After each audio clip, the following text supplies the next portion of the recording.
The road to freedom wasn't paved with just big moments. It was built day to day, step by step, voice by voice. This February, experience Black History Month through the stories that shape Los Angeles and beyond. KBLA Talk 1580, where Black history lives.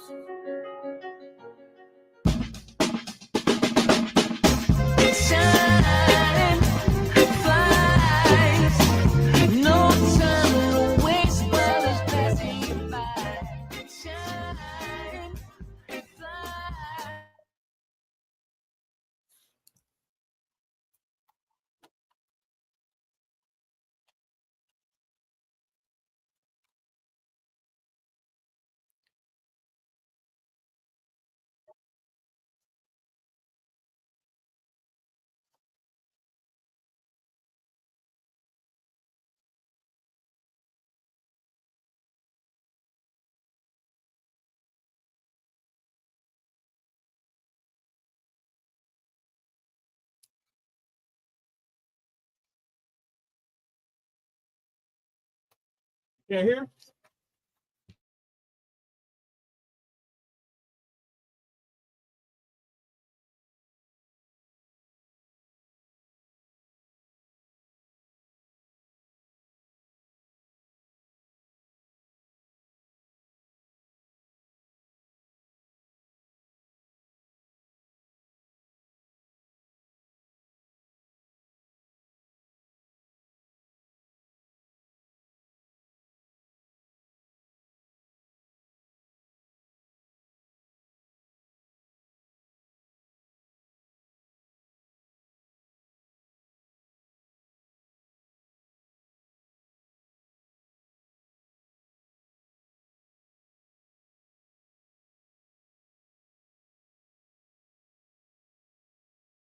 Happy Monday, everybody. You're listening to A More Perfect Union on KBLA Talk 1580. I'm your host and White House correspondent, Dr. Nii-Quartelai. I'm in touch, and so you be in touch. Be sure to follow me on all the social media platforms at Dr. Nii-Quartelai. Just type in Dr. Nii-Q, and boom, bam, boom, there I am, fresh for you to follow. Also, be sure to download the KBLA app to listen to us live or on demand, or simply tell Alexa to play KBLA Talk 1580. And there we are for your listening pleasure. Last but not least, subscribe to A More Perfect Union podcast. That way you'll never, ever, ever miss an episode. Now, congratulations to the DNC, the Democratic National Committee. You got yourself a new chair, Ken Martin, and folks in leadership in the party, including Malcolm Kenyatta, the Pennsylvania state representative, who is no stranger to KBLA. He's no stranger to A More Perfect Union. In fact, he was my very first guest on this show when we launched back in May 2022. And look at him now. Yeah, we're going to take a little bit of credit. And so congratulations. We look forward to having Representative Kenyatta, the Democratic National Committee Vice Chair, on this show very, very soon.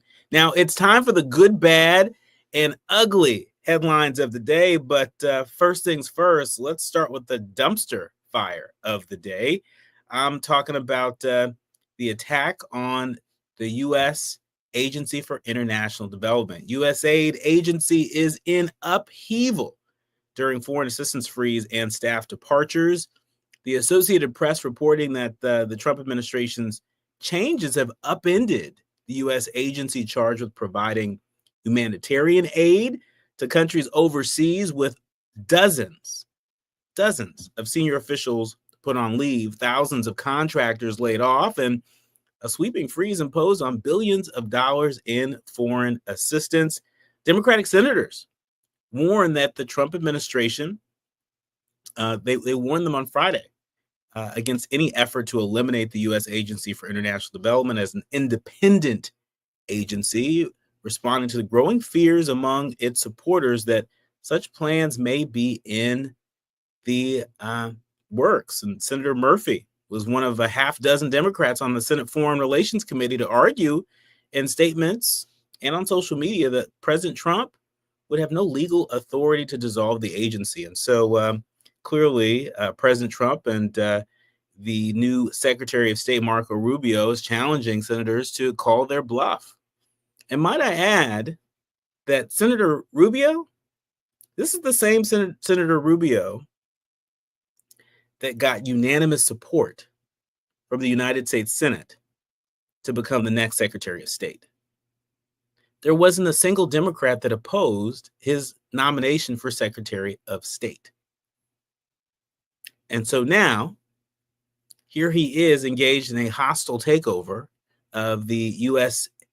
agency that's responsible for issuing humanitarian aid around the world. So we'll continue to watch this story. But in better news, Hakeem Jeffries has laid out a war plan for Democrats to take on Trump. That's right. House Minority Leader Hakeem Jeffries on Monday, just today, unveiled a 10-part plan for House Democrats' efforts to counter many of President Trump's moves to upend the federal bureaucracy. Now, this is why this matters, according to Axios. There's been rising tensions between Democratic lawmakers and the party's grassroots over how the party, which has very little real power, can combat the new administration's most inflammatory moves. Driving the news of the day, in a Dear Colleague letter to House Democrats, Jeffries vowed to use a March 14th federal funding deadline as leverage to prevent Trump from freezing or diverting congressionally appropriated funds, saying, quotes, "I've made clear to House Republican leadership that any effort to steal taxpayer money from the American people must be choked off in the upcoming government funding bill, if not sooner." And so that's another showdown in Washington that will no doubt have a material difference or play a material difference in the lives of everyday Americans. In bad news today, and I say bad news because I think it's at odds with our values, the values of our leaders, learners, and listeners that gather every single day to check in and get their political news digest from us. NBC News reporting that the White House says that Elon Musk is serving as a special government employee. It's a designation that essentially means that Musk, the tech tycoon and fierce Trump ally, whom President Trump has launched on a cost-cutting mission across the federal government, is working as neither a volunteer nor a full-time employee. Special government employees are asked to abide by conflict of interest requirements and ethics policies that are typically less onerous than they are for federal employees. As temporary positions, they bypass some of the disclosure obligations required of full-time roles. A person familiar with the role said that such employees can work up to 130 days in a calendar year, and that the days can be split up. For example, Musk can work half a day and it will count as only half a day. Trump named Musk to lead the Department of Government Efficiency, also known as DOGE, which was formed after Trump renamed the U.S. Digital, after he named the U.S. Digital Service as the U.S. DOGE Service and established DOGE within the Executive Office of the President by executive order on his first day in office. And so there you have it. That's the good, bad, ugly headlines of the day. It's also the dumpster fire of the day. But don't you worry, we're going to dig even deeper into the headlines, and we got the right one for you. Desiree Cormier Smith, she's a special representative, former special representative for racial equity and justice at the U.S. State Department. She's also homegrown. What's up, Inglewood? When we come forward, we're going to try and make sense out of the news of the day and make clear why these stories impacting international affairs, why they matter right here at home. You're listening to and streaming A More Perfect Union on KBLA Talk 1580. More with Desiree Cormier Smith when we come forward.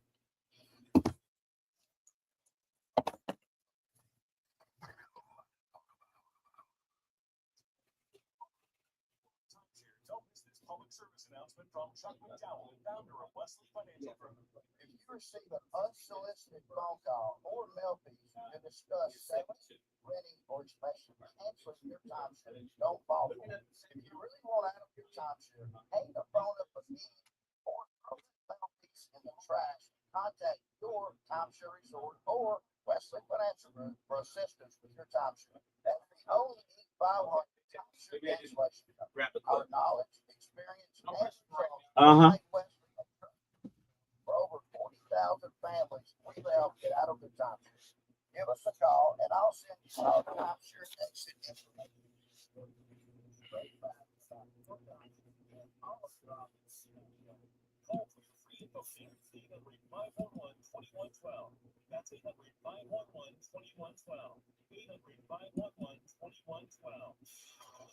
Talk 1580. We've got a lot to talk about. KBLA Talk 1580, connecting you with services and solutions. LA County's new Justice Care and Opportunities Department, or JCOD, is here to support justice-involved individuals and their families. The JCOD Support Center is now taking calls at 1-833-LACJCOD. That's 1-833-522-5263. Available 7 days a week from 6 a.m. to 11 p.m., the Support Center is your one-stop shop for re-entry issues and court support. They have reminders, connections to local services, transportation assistance for housing, court appearances, and childcare. The JCOD hotline provides personalized help to connect you with services.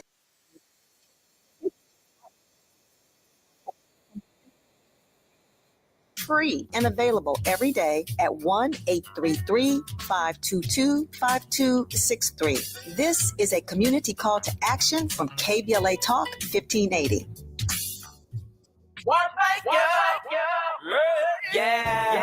The California Crusader newspaper would like to thank all of our subscribers for their support throughout the years, proudly serving the South Los Angeles and South Bay areas for more than 40 years. The California Crusader is a multicultural, Black-owned, adjudicated newspaper that focuses on providing newsworthy information to the people in our community.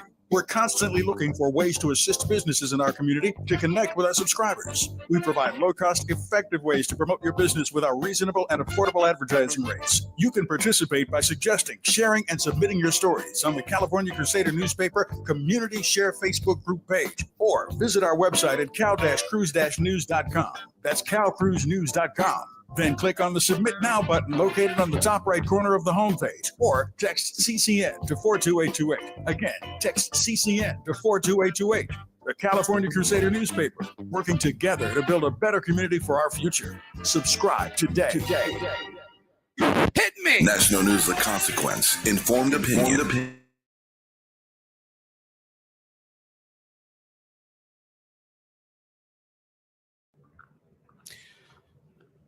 You're listening to A More Perfect Union on KBLA Talk 1580. I'm Dr. Nii-Quartelai, and she is Desiree Cormier Smith.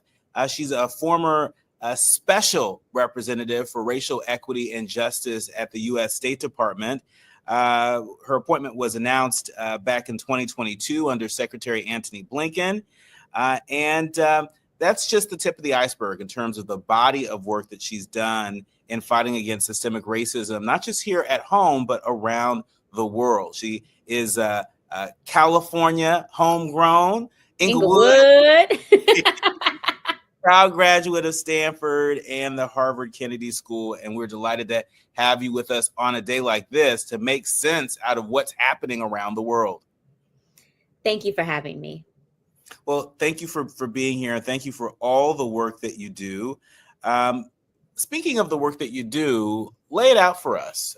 We don't have a chance to talk to a lot of folks at the U.S. State Department that come from South LA, that come from Inglewood, that remain committed to community in, the diplomatic world, which, doesn't have a reputation for being all that welcoming to Black folks. And so talk to us about what attracted you to diplomatic work, and how did you get this fancy title of former special representative for racial equity and justice? Yeah, it was definitely an unlikely path to the State Department.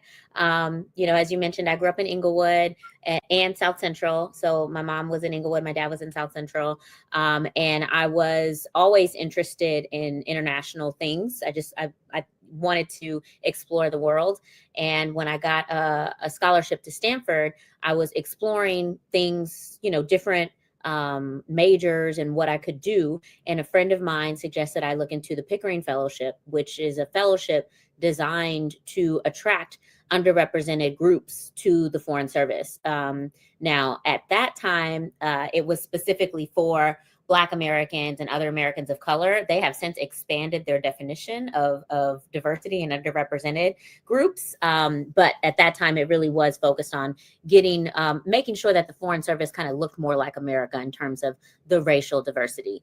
And so I applied, not knowing what the Foreign Service was, not knowing what the State Department did, but knowing that they would pay for the rest of my undergraduate career and pay for me to go to grad school, and I would have a job after that. And I was on financial aid. I was working at Bloomingdale's. And so that was very attractive to me. And I remember when I got the fellowship, to my surprise, because I didn't have, a lot of fancy internships, I didn't have a lot of international experience. I remember my grandfather, who Larry Aubrey, who was a well-known activist in the community, wrote for the LA Sentinel for 30 years, a weekly column, but was very hyper-focused on issues impacting Black folks in LA, right? Like he was very focused locally. And I remember telling him that I got this fellowship and I was going to be a diplomat, and he was so disappointed. He essentially said, why would you go around the world working on issues that we have here at home?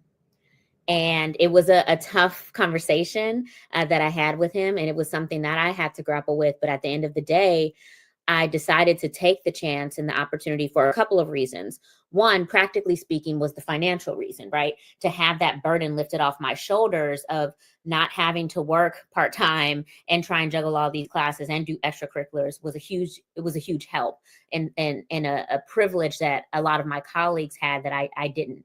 And then I also believe that the work, although we absolutely have a lot of the same challenges here in the United States and in our community, I very much always believed in the interconnectedness of this work, right? And that an injustice anywhere is a threat to justice everywhere, in the words of Dr. Martin Luther King. And so I very much appreciated my grandfather's perspective, but I took that perspective and tried to expand upon it to a more global one. And speaking of an injustice anywhere being a threat to justice everywhere, CNN reporting that Secretary of State Marco Rubio says that he is the acting director of the United States Agency for International Development, otherwise known as USAID, saying he's the acting director of USAID as the humanitarian agency is taken over by the State Department. The news just came hours after Elon Musk, the world's richest man, charged with overhauling the federal government, said that President Trump had signed off on shutting the agency down. Rubio said that the function of USAID must align with U.S. foreign policy and that it is, quote, a completely unresponsive agency. Rubio said he's serving as acting administrator of USAID, but said that he has, quote, delegated the authority to someone else with whom he's in touch. The acting USAID administrator had previously been Jason Gray. I've got to get your immediate reaction to this, Desiree. This looks like a hostile takeover of the United States Agency for International Development. Is that even legal? No, it's not, right? USAID was created by Congress, and so it will take another act of Congress to dismantle it. So what Elon Musk is doing and his cronies is completely illegal and unconstitutional. And someone's got to stop them, right? Like, what are the Democrats doing? I'm very glad to hear that the Democrats in Congress, I think both from the Senate and House side, are now today outside of USAID headquarters, basically protesting this. That's great. That might not be enough, right? They need to really use every single tool at their disposal to stop what this is. And we need to call it what it is, which is essentially an attempted coup, right? It's Elon Musk, an unelected private citizen who is going after federal employees, targeting them because of their perceived or actual political views, and also going after government agencies that were established by Congress. Also, gaining access, and this should really concern everybody, gaining access to sensitive, personally identifiable information of U.S. citizens through the Treasury systems. What does he need our social security numbers for? Mhm. What does he need to know what federal payments you or I receive? And also imagine that kind of power, right, in the hands of, again, an unelected private citizen who doesn't have any kind of appropriate security clearance or mandate to do this. So not only is the sort of taking over of USAID by the Trump administration, State Department, a bad move, it is also illegal and it's dangerous. And it flies in the face of all the things they say they care about, in terms of Secretary Rubio saying, he wants an America first foreign policy that will counter China and counter Russia. Well, this plays exactly into the hands of China and Russia. And so they say one thing, and then they do something that completely undermines it. And I hope that Democrats really step up and meet this moment, because we are, frankly, in a constitutional crisis. And if this were happening in any other country in the world, we would call it as such. I mean, you're right. If it was happening in other parts of the world, we would call it out. But we'll get to that in a second in terms of what else is happening in other parts of the world. But I just want to stay here for a moment, because it's not often we have a chance to speak to a former employee of the United States State Department. It's being reported by CNN that in Washington, USAID's headquarters was closed for the day, with employees told in an email to remain at home. In addition, logos and photos of its aid work have been stripped from buildings, been stripped from all the building walls, and its website and social media accounts have gone dark, replaced with a reduced version of its webpage of the State Department's website. A USAID official saying that it is the apocalypse of USAID. Talk to us about the impact of these actions. You're saying that they're unconstitutional. You're saying that Congress should act. I know that there is a press conference that Democrats have organized today in response to this. But talk to us about the impact that this will have and is having on federal government employees. This is not normal. This is not normal, and people are freaking out. I got a call today from one of my former colleagues in tears because she just got fired. And she is an exceptionally talented young Black woman who has always dreamed of working at the State Department. And she was fired because the State Department wants to do a whole review of every single grant that we give, and they want to put it in one of, I think, 3 or 4 buckets, which is, this is considered DEI, which let's put an asterisk to, because we still don't know what they mean by that. And then the second bucket is, this sounds like it's DEI, but it's not DEI. The third bucket is, no, this is not DEI at all. And then have a political appointee or a panel of political appointees who are, by all accounts I've heard, completely unqualified to do this, but basically look at all of these grants and determine whether or not it feels too DEI or woke for them. Now, this is hugely problematic. This is hugely, hugely problematic for a number of reasons. One, they have yet to define what exactly, quote unquote, DEI is. And I would love for folks to continue to press them on this. What do you mean by DEI, right? What are you advocating for when you want to dismantle DEI? Are you advocating for the resegregation of races? Are you implying that anyone who is not white, male, and straight is somehow lesser qualified or not as smart as a white man? What are you saying? And so that's on the personnel issue, right? When they're trying to go after DEI in terms of federal employees, it makes people who are not straight white men a target, to the point where I've had Black civil servants tell me they are afraid to now eat lunch with other Black people because they could be reported as doing DEI activities. That's McCarthyism, right? It's scary, and it is intentional. Again, an effort by Elon Musk to target our apolitical, nonpartisan career federal workforce. And this is dangerous because these folks work for the United States people. They work to protect the U.S. Constitution. They are not loyal or not meant to be loyal to any one partisan president. They are meant to serve across administrations to ensure that it's the Constitution that is guiding their work. Another thing I will say about the USAID demolishment, it is not hyperbolic to say that this will cost lives. People will die because of this. The United States, through USAID, is the largest purveyor of humanitarian assistance in the world. And that humanitarian assistance can literally does save lives in places where we are the only ones giving formula for babies who are malnourished.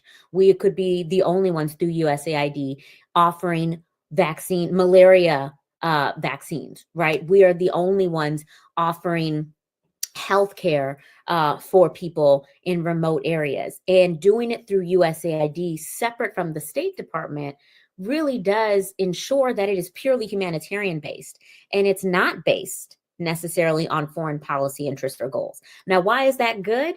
Because it shows the value of the American people. I remember being an intern in Ethiopia and traveling with my USAID colleagues to a remote village, and because there were allegations of a potential famine starting. And I remember being in that village and seeing bags of rice that said USAID from the American people. And that was the only food available in that village. There were no stores, there were no crops, but there were bags of rice that said from the American people. Do you understand what kind of soft power that is? That's incredibly powerful. That is incredibly powerful. And we do it because it's the right thing to do, right? And I also want to clear up an important I think a misconception about foreign aid.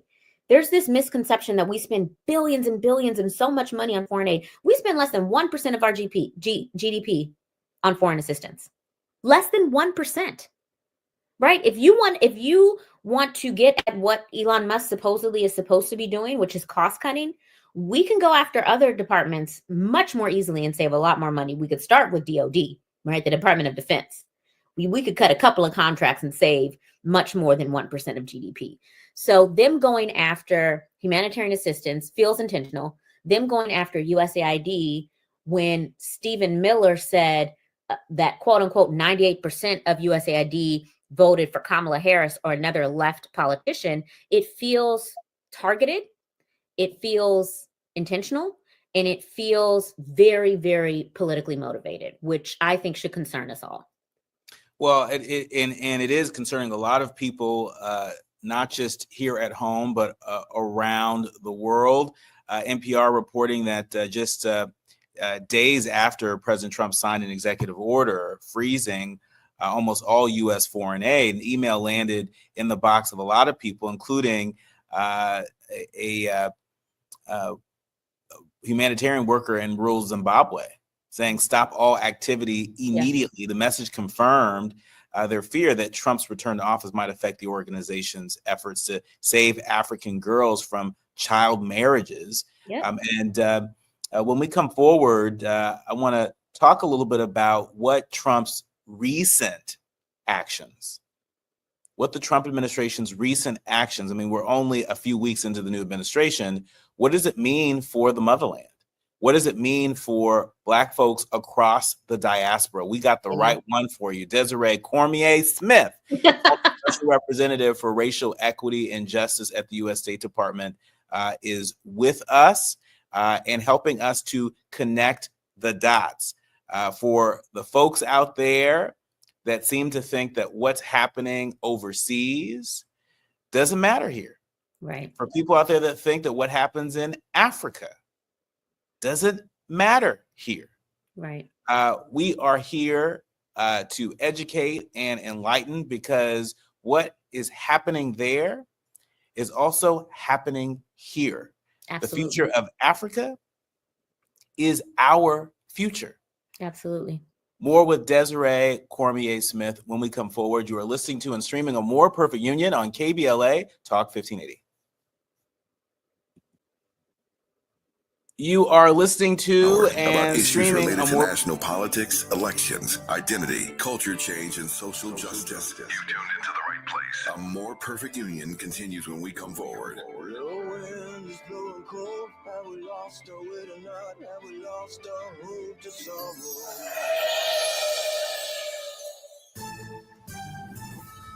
I'm Amber Payton with 4 Things You Should Know with BIN News. President Trump is announcing the creation of an American sovereign wealth fund aiming to invest in infrastructure, medical research, and possibly TikTok. It's the first of its kind in U.S. history. Crews have removed the fuselage from the Potomac River after last week's mid-air collision near D.C. So far, 55 victims have been identified from the crash that killed 67 people. Sean Diddy Combs is due in New York City court today amid reports of a recent hospital visit for a knee scan. Prosecutors expanded their indictment alleging sex trafficking and other misconduct, though no new charges were added. He remains in Brooklyn's Metropolitan Detention Center ahead of his May trial. And Texas Governor Greg Abbott has issued an order banning DEI programs at state agencies, calling them racist and divisive. He argues they violate constitutional protections against race-based discrimination. I'm Amber Payton with the Black Information Network, your home for Black News First. Griffith Park on the 5 southbound delays leaving the 134 freeway. The drive remains heavy and slow all the way to the 605. Let's look at the drive in Santa Monica. 10 eastbound loading up at Cloverfield. Delays across Mid-City all the way to San Pedro Street. And you're also on the brakes out of Calabasas. 101 southbound leaving Lost Hills. Delays all the way to the 170-134 split, slowing in Hollywood from Santa Monica Boulevard into downtown. There's a lot of protesters, especially on the Los Angeles Street overpass. Choking is the 4th leading cause of accidental deaths. LifeVac is a life-saving airway clearance device which has saved over 3,000 lives. Go to lifevac.com and enter promo code LIFE to save 20% to secure your home kit today. This is the KBLA Sports Minute with Ray Richardson. The Lakers' new star, Luka Doncic, arrived in Los Angeles Sunday night. Doncic was part of a 3-team trade Saturday that sent Anthony Davis to the Dallas Mavericks. The Lakers aren't sure when Doncic will be able to play. The Lakers played the Clippers Tuesday and Golden State on Thursday. Doncic hasn't played since Christmas Day because of a strained calf muscle. Doncic is a 5-time first-team All-NBA selection, but behind the scenes in Dallas, he had a reputation for poor conditioning and bad eating habits. NBA sources say the lack of focus and taking care of his body is one of the reasons the Mavericks were willing to trade Doncic. The Lakers might be considering other moves before Thursday's trade deadline. They need to come up with an impact player in the middle. It will be very difficult to replace the production they got from AD on both ends of the court. More to come on this situation. No debates, no speculation, just the info you need. That's your KBLA Sports Minute. I'm Ray Richardson. More news, opinions, and conversation when we come forward on KBLA Talk 1580. Are you a recent college graduate with a dream of getting a high-paying job in sales? A job where you can grow a lucrative career in multi-platform audio, digital, podcasts, social media, and local events, along with world-class training and career growth opportunities. KBLA Talk 1580, located in historic Leimert Park, is currently hiring entry-level account executives for outside sales. Join a team featuring radio hosts Tavis Smiley, Dr. Cornell West, Jesse Jackson Jr., D.L. Hughley, Dr. Nii-Quartelai Corte, Zoe Williams, and our very own Dominique DePrima. For more information on attending our upcoming career fair, contact SMB at KBLA1580.com today. Attention Los Angeles County renters and landlords. Starting January 1st, 2025, there are new rules limiting rent increases for rent-stabilized units in unincorporated LA County. Most rent-stabilized units will have rent increases capped at 2.565% from January through June 2025, with exceptions for qualified small property landlords and luxury units. To learn more about the new changes, visit rent.lacounty.gov. This message is brought to you by Los Angeles County Department of Consumer and Business Affairs.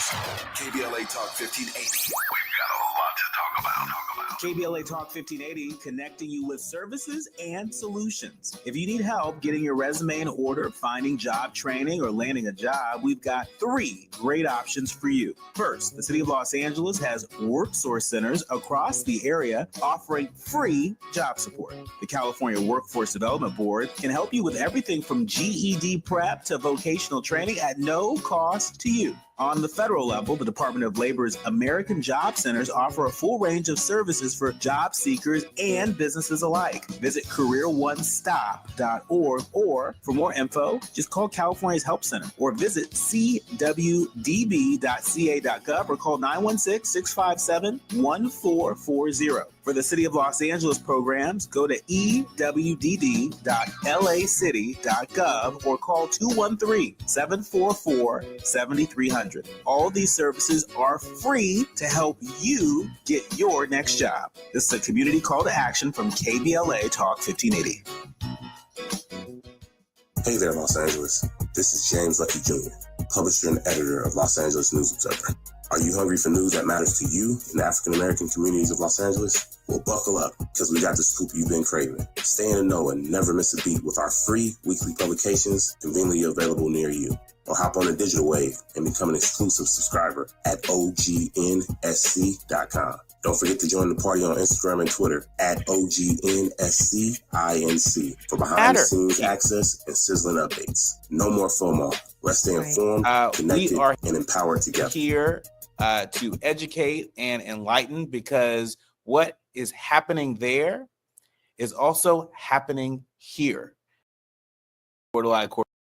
Streaming A More Perfect Union on KBLA Talk 1580. I'm Dr. Nii-Quartelai. She is Desiree Cormier Smith. She's the former special representative for racial equity and justice at the U.S. State Department from Inglewood. And she's also the granddaughter of a legend around these parts, Larry Aubrey. May he rest in peace. It is a great pleasure to be in conversation with the kinfolk of Larry Aubrey, because he meant so much to our community, and he was fine by me. Thank you for that. But very different politics than Larry Aubrey.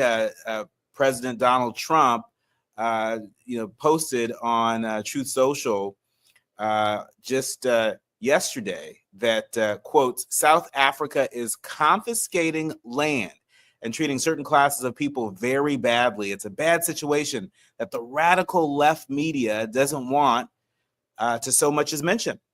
A massive human rights violation at a minimum is happening for all to see. The United States won't stand for it. We will act.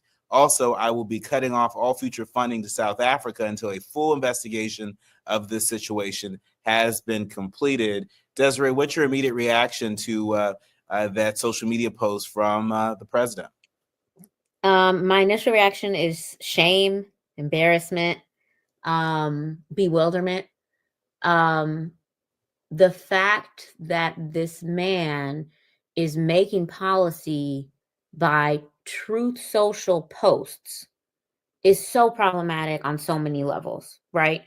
First of all, where are the conflicts of interest? This man is posting on a platform he owns and profits from, number one. Number two, it's just like he thinks of something while he's out golfing with his friends. Somebody mentions something to him, and instead of relying on his experts at the State Department to look into what he is describing about a quote unquote land grab or human rights violations in South Africa, why is he just posting this online and making these rash moves? Like this man is, it's just wild that we have a president like this and that we didn't learn from the first time, right? Like people experiences, we've been through this in 2016.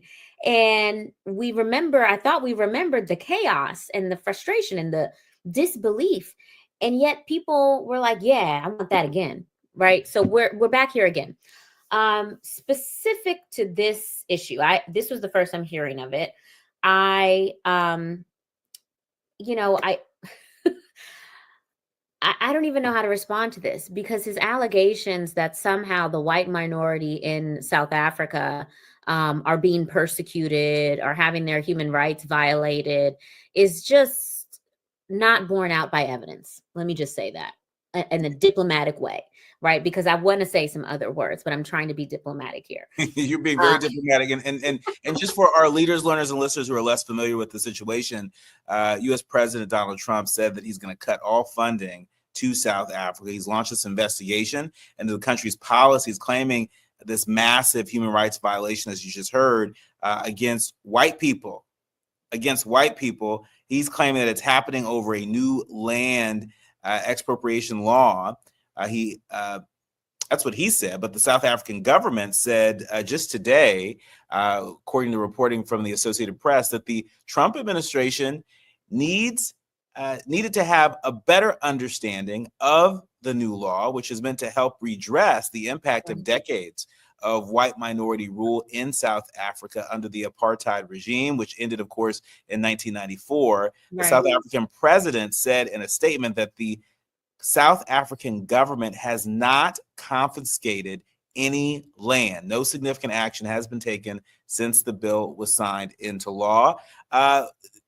This smells to me like it might have Elon Musk's fingerprints on this. This is a theory, being that he is South African, being that, there was a Nazi salute by many people's account, including his own daughter, who said, let's call a spade a spade. It was what you saw, right? Yeah. How much of this is Elon Musk sort of manipulating Donald Trump at the very least to, invoke revenge on folks in South Africa, that in a country that is still attempting to, repair the harm from the apartheid regime. Right. It's absurd. I mean, South Africa, again, as you noted, apartheid only ended in 1994. That is not that long ago. Okay. I think I can safely assume that you were also alive in 1994. I was, right? Yeah. It was not that long ago. Elon Musk is a child of apartheid South Africa. And so, yeah, you can't help but to kind of connect those dots. South Africa also has the highest level of economic inequality in the world. It has the highest, what's known as the Gini coefficient, which measures economic inequality. It has the highest level of economic inequality in the world. That is no coincidence. It's because of apartheid, right? A system that concentrated the country's wealth in the hands of a very small white minority. It is going to take decades to redress that, to remedy that. And that is what the government has been trying to do and is continuing to try to do through the land reform process. Now, I'm not familiar with the latest law, right? I served in South Africa from 2012 to 2014. And there were many discussions about land redistribution as a means of reparation to address these economic inequalities. So this is an ongoing conversation. It's hard, right? It's really hard because they recognize that land, similar to in the United States, home ownership, land ownership is a means of generating generational wealth for Black people, for any person, right? And so you want to try and facilitate access to that kind of ownership. Yet they also see their neighbor Zimbabwe, right? And I'm sure the South Africans don't want to go down that path where Zimbabwe enacted on an extreme path of land redistribution. Not saying for better if it was right or wrong, right? That's a whole different conversation we could have. But the result of that land reformation program was a lot of sanctions, international sanctions on the country, and an economy that tanked. And so I am certain that our South African brothers and sisters are looking at Zimbabwe and saying, we definitely don't want to do that, but we can't, this level of economic inequality is unsustainable, right? It is untenable to continue to have Black youth unemployment at over 50%. It is untenable to have the concentration of the country's rich mineral resources and wealth still in the hands of a minority that predominantly is white, when they only represent less than, I think about 8% of the population. That's not tenable. It's not sustainable. And so they have a really tough job to do. And I'm sure they would have appreciated it not being even more complicated by threats made from Donald Trump. Right. And him cutting off all aid to South Africa.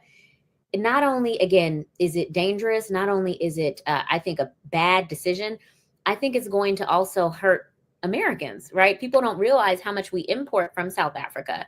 And if they think that Donald Trump is going to be able to cut off all aid to South Africa and the South Africans aren't going to respond, they don't know the South Africans. Yeah, and to your point, we act like there's no give and take. Right. We act like we are just sort of, very charitably and benevolently giving aid, giving resources to partners around the world, but we stop short of understanding, well, how we're also benefiting. For example, and I know that a lot of the essential minerals, the critical minerals that power our artificial intelligence technologies, every time you call out to Alexa, every time you call out to Siri, every time, you take advantage of Chat GPT, right? A lot of the minerals that are powering that come from places like South Africa, like Sub-Saharan Africa. And our competitors, China, Canada, other folks around the world are doing business in the region. And so it's not like they don't have any alternatives to turn to when it comes to these industries that will lead the future. Desiree, in our remaining minutes with you, I want to give you a chance to connect the dots. What say you to the folks out there that don't see, don't understand, or quite frankly, don't care that what happens in places like Africa and across the diaspora matter, make a material difference in the lives of those of us right here at home? I struggle with having to convince folks to care, because I think it should just come naturally that you should care about other human beings. But let me give it a shot. Let me use the canary in the coal mine argument, right? This is a very common tactic we see from authoritarians around the world, where they target a vulnerable group, the most marginalized group, as kind of like a test case. So they'll go after trans folks, they'll go after indigenous peoples, they'll go after Black people, right? They'll go after immigrants, and they're betting that no one will care or no one will stop them.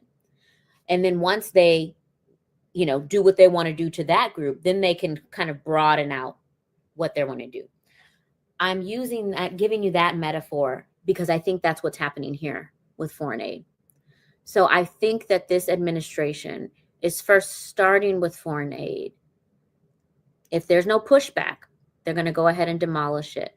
They're going to make arguments as to why this is not an American interest, while somehow, I think also fattening the pockets of Elon Musk and his cronies and his friends. I think there's something there where a lot of this will become privatized, or they're doing it because they have business interests. But they're not going to stop with foreign aid. Once they're finished with foreign aid, they're going to be like, okay, well, why don't we look at some of these other domestic programs that kind of smell like foreign aid? What about SNAP benefits? What about Head Start, right? Like, why are we giving these people these benefits? Like, what is the use of that? And we've already seen some of this in Elon Musk targeting the Lutheran Church for giving services to refugees and immigrant folks. That is normal. That is completely normal. The government has always provided funding through smaller organizations, through religious organizations, to support vulnerable communities, immigrant communities, refugees, women, children, et cetera, et cetera. That is what we should continue to do. Yet we've seen that Elon Musk, who apparently is now the co-president, if not the president, although he's unelected, doesn't like that. And so I think the targeting of USAID, the targeting of foreign assistance, the demonization of aid, particularly as it pertains to Africa, should definitely concern every American, but especially Black Americans, because we know that we are always disproportionately and differently impacted whenever things go wrong here, right? Look at what happened with COVID. We were the hardest hit community, us and Native Americans. And so that I don't think there's going to be an exception to that. It's not going to be any different. I think moving forward, we should be very worried about what this could portend for our community.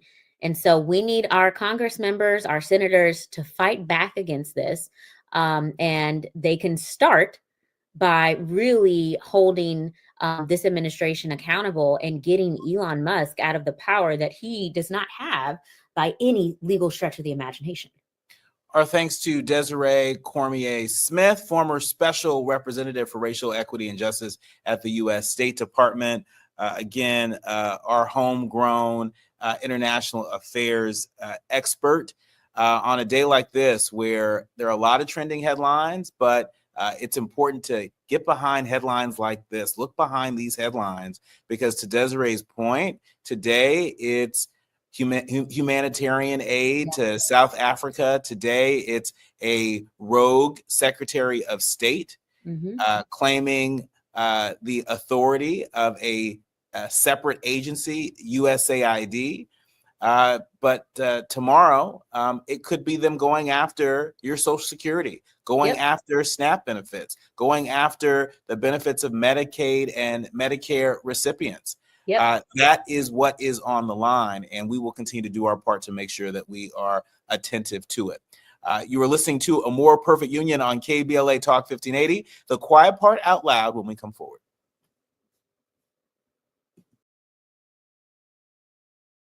On KBLA Talk 1580, we've got a lot to talk about. This Black History Month, AARP celebrates everyday excellence. The folks who show up, step into their roles, and make a difference in their community and their career. The ones whose stories often go untold, but whose impact is felt in every corner of our society. At AARP, we support everyday excellence with resources for staying competitive in the workforce. Find career resources to support you every day at aarp.org/work. Someone had a birthday. Yep, 50. Can't believe it. 50 years of wisdom. Great segue. We have health news, a CDC update. Pneumococcal vaccination is now recommended for adults 50 or older. Says here, we're over 6 times more likely to be hospitalized with pneumococcal pneumonia than adults under 50. I don't love those odds. Same. Look what I found. Pfizer's Prevnar 20 is proven to help protect adults against pneumococcal pneumonia and invasive pneumococcal disease in just 1 dose, and millions have already gotten it. Continued approval may depend on a supportive study. Don't get Prevnar 20 if you have a severe allergy to its ingredients. A weakened immune system may lower your response. Common side effects include injection site pain and swelling, fatigue, headache, muscle, and joint pain. For full prescribing information, please call 1-855-213-2138. Visit Prevnar20.com or talk to your doctor or pharmacist. I'm on Prevnar20.com now, scheduling my appointment. Good idea. And happy 50. We face tragedy, but we don't fall into despair. We continue our work to build a more perfect union. You are listening to and streaming A More Perfect Union on KBLA Talk 1580. I'm Dr. Nii-Quartelai today, and you've been listening to a really great conversation with Desiree Cormier Smith. We absolutely plan to have her back on the show sooner than later. She really helped us to make a whole lot of sense out of a whole lot of headlines that have a whole lot of people, a whole lot of faces tight. We'll just put it that way. But there's this one story that I saw where I'm just like, you have got to know about this. Did you all see the CNBC clip of the former United Airlines CEO talking about how they're not qualified people managing airspace safety? You can't make this stuff up.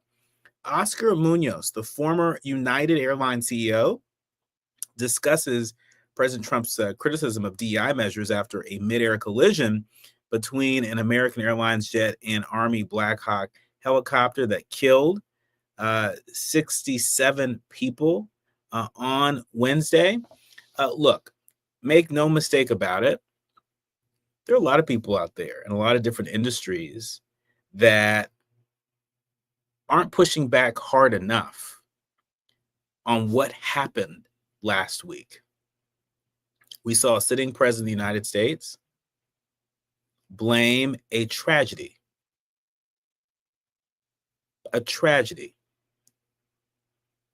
an airline crash outside of Washington, D.C., on diversity, equity, and inclusion policies. Imagine what it feels like to be the loved one of someone whose life was cut short, who died in a plane crash. And instead of being the comforter in chief, you out there putting salt in the wound.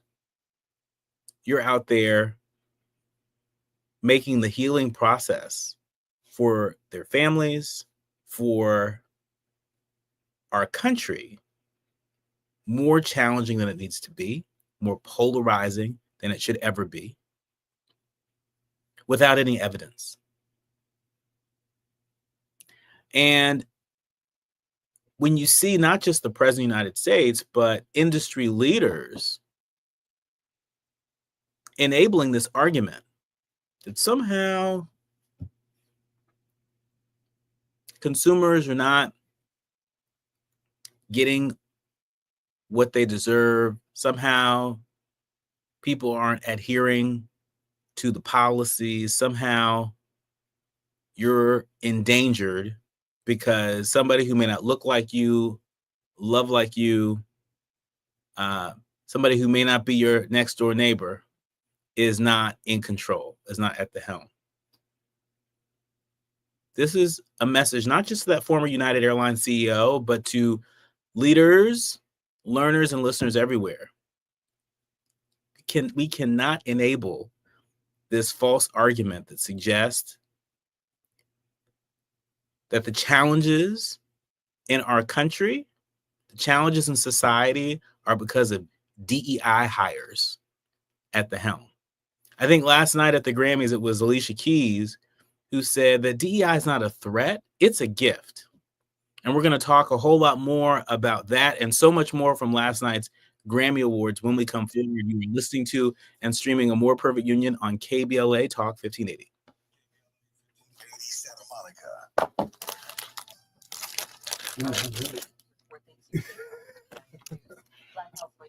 What do they pay me the big bucks for? You got it, Andy? Andy, you got the Kendrick Lamar clip? I just sent it to you. You got the time code? Okay. So we're going to come in on that. As opposed to like your intro song? You could do not like